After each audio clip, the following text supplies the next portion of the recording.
पिछला क्लास में मैंने आप लोग को पढ़ाया था कि प्रकाश के परिवर्तन के बारे में कि प्रकाश किसे कहते हैं, है ना।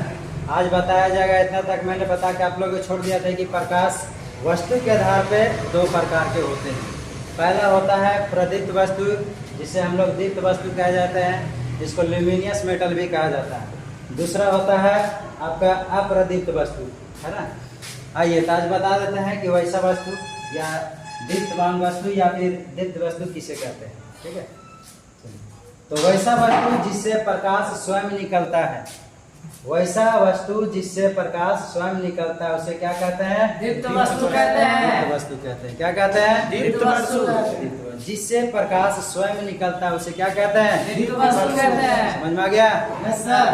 जैसे सूर्य में कोई जाता है माचिस मारने का, नहीं सर।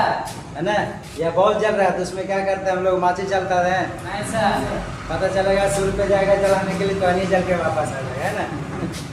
चलो ठीक है, चलिए आगे। समझ में आ गया ना? तो वैसा वस्तु जिससे प्रकाश स्वयं निकलता है उसे क्या कहते हैं? दीप्त वस्तु कहते हैं। समझ में आ गया? आगे अदीप्त वस्तु कहते हैं। जिससे अदीप्त वस्तु क्या होता है? उससे उल्टा होता है, ठीक है। क्या होता है? उससे उल्टा होता है। इससे से प्रकाश निकलता ही नहीं है ना। इससे क्या होता है? प्रकाश निकलता है। अप्रदीप्त वस्तु वो होता है जैसे वैसा वस्तु जिससे प्रकाश नहीं निकलता, उसे क्या कहते हैं? अदीप्त वस्तु कहते हैं। समझ दिया था कि कुछ कर दिया था? चालू कर दिए, काटी कर बोले करी। चलिए, वैसा वस्तु जिससे प्रकाश नहीं निकलता है ना।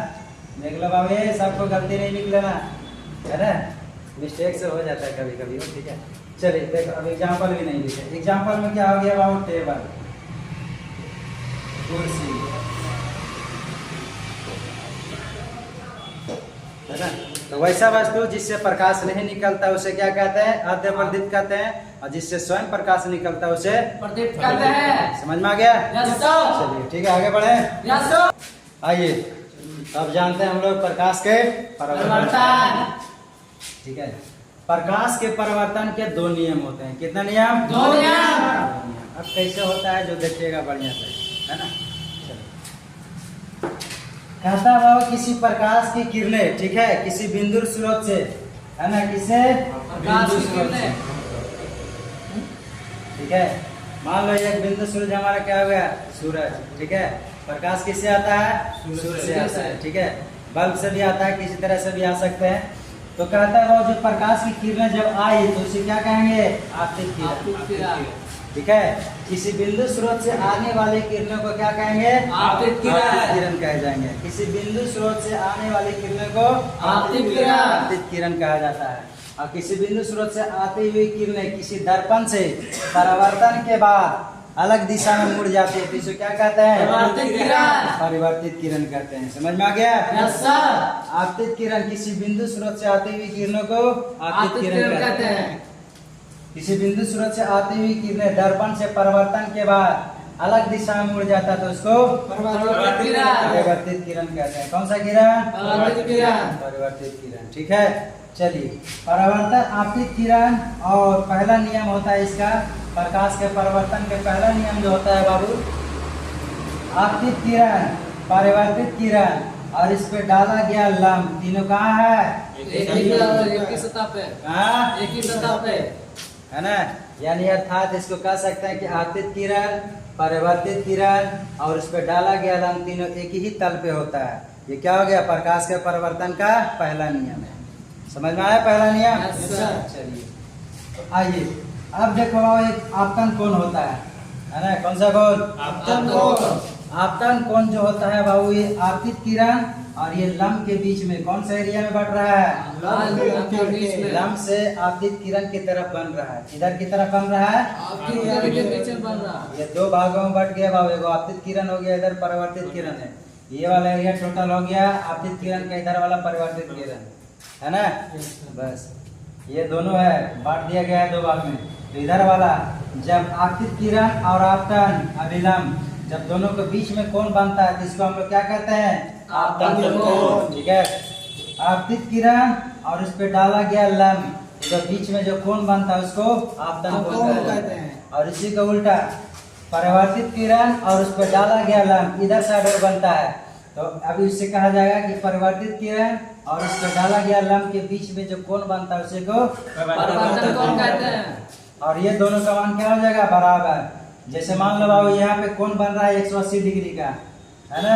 यहाँ से जब बीच में कट रहा था कितना डिग्री का 180 डिग्री का। अब 180 डिग्री को जब काटा जाएगा तो 90 का मान ही नहीं होगा, तो 90 का मान होगा ना। अर्थात इससे प्रकाश के परिवर्तन का दूसरा नियम होता है, यानी आपतन कोण का मान परिवर्तन कोण का मान क्या होता है आपस में बराबर। समझ में आ गया? Yes sir. चलिए तो पहला नियम क्या होगा कि आपतित किरण परावर्तित किरण और उस पर डाला गया लंब तीनों क्या होता है एक ही तल में होते हैं। प्रकाश के परिवर्तन का पहला नियम। दूसरा नियम यह है कि आपतन कोण और परावर्तन कोण का मान दोनों क्या होता है आपस में बराबर होता है। क्या होता है? बराबर होता है। बराबर होता है। समझ में आ गया? Yes sir. आइए अब उस सब के डिफिनेशन बताते हैं, ठीक है। सर। जैसे मैंने बताया कि आपतित किरण के बारे में मैंने बताया किसी बिंदु स्रोत से आती हुई किरणें को आपतित किरण कहते हैं। ठीक है, वही डिफिनेशन हो जाएगा किसी बिंदु स्रोत से आती हुई किरणें को आपतित किरण कहते हैं। आपतित किरण कहते हैं, ठीक है। चलिए अब परावर्तित किरण किसी बिंदु स्रोत से, ठीक है, कि या किसी बिंदु से आती हुई किरणें दर्पण से परिवर्तन के बाद, मैंने बताया था ना कि दर्पण से परिवर्तन के बाद अलग दिशा में मुड़ जाती है, उसी को हम लोग क्या कहते हैं परिवर्तित किरण कहते हैं। है ना। इससे क्या हो गया परावर्तित किरण। कौन सा किरण? परिवर्तित किरण। समझ में आया? यस और सर। ये हमारा आ रहा है तो कौन सा किरण? आपतित किरण। ठीक है। आगे आपतन बिंदु। अब बाबू वहां से किरणें आ रहे हैं, ठीक है। अब किरणें आ रहे हैं तो कहीं न कहीं जरूर रोकेगी, कि ऐसा नहीं कि आते जाता है पार होते चला जाता है ना। थ्री में दिखाया है कि पार हो जाता है, वो बात अलग अलग रीजन है उसका, है ना। तो चलिए, तो मैंने बताया था फर्स्ट चैप्टर है बाबू कि कोई भी किरणें अगर आती है तो किसी वस्तु से पहले टकराती है, तब हमारी आंखों में पड़ता है, तब उस वस्तु को कि हम देख पाते हैं, है ना। तो वही प्रक्रिया। और जिस बिंदु पे आकर टकराती है उसी को हम लोग क्या कहते हैं आपतन बिंदु कहते हैं, है ना। चलिए वही होता है जैसे यहाँ पे मैंने बताया ये आपतित किरण आ रही है और टकरा रही है दर्पण से, और टकराने के बाद उधर जा रही है, तो जिस जगह पे वो टकरा गया ये हमारा क्या हो गया आपतन बिंदु हो गया। क्या हो गया? आपतन बिंदु हो गया। हो गया ना। क्या हो गया? आपतन बिंदु। समझ में आ गया? Yes sir. अब इसमें कहता है अभिलंब और आपतित किरण परावर्तित किरण और इसके बीच में खींचा गया लंब को क्या कहते हैं? अभिलंब कहते हैं। समझ में आ गया? Yes sir. इसमें कोई दिक्कत नहीं सर। समझ लीजिएगा। किसी बिंदु स्रोत से आती हुई किरणों को क्या कहेंगे? आपतित किरण। आपतित किरण। कौन सा किरण? आपतित किरण। है ना। और किसी बिंदु स्रोत से आती हुई किरणें किसी दर्पण से परिवर्तन के बाद अलग दिशा में मुड़ जाता है तो उसे कौन सा किरण? परिवर्तित किरण। परिवर्तित किरण, ठीक है। और जिस बिंदु पे मिलता है उसे अभिलंब। है ना। आपतित आते हुए किरणें जिस बिंदु पे मिलता है उसे आपतन बिंदु। आपतन बिंदु कहते हैं। और आपतित किरण परिवर्तन किरण उसके बीच में खींचा गया लंब को क्या कहेंगे? अभिलंब। समझ में आया? Yes sir. नोट कर लो इतना, ठीक है।